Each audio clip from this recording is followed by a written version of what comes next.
Lincoln witnessed his mother being captured and killed, powerless to help. He always remembered the killer's face, vowing to avenge his mother. One day, Lincoln finally found the killer and followed him to a cabin. He pulled the trigger and successfully shot his target. Thinking he had succeeded in his revenge, he dropped his weapon and prepared to flee the scene. But the corpse that had just been on the ground mysteriously disappeared. Before Lincoln could solve this mystery, the killer who should have been dead tackled him to the ground. With surprisingly tremendous strength, Lincoln was no match for him.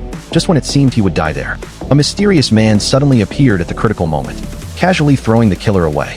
When Lincoln awoke from unconsciousness, he learned he had been taken to the man's home. Through conversation, he discovered that his mother's killer was a legendary vampire.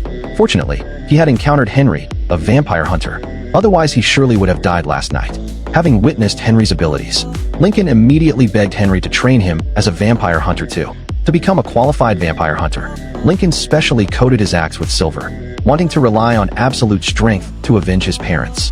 However, facing these undead creatures with invisibility powers, who appeared and disappeared mysteriously, he had to quickly learn how to fight in darkness.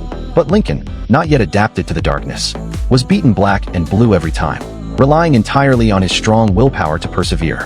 He never thought of giving up, because Lincoln knew clearly that only by mastering vampire hunting techniques could he exterminate these ugly creatures who had killed his parents. Although vampires had now evolved to withstand sunlight, silver-coated weapons could still kill them. Moreover, due to their lack of souls, vampires' images could not appear in mirrors. This was also what Henry taught Lincoln, as a method to identify enemies.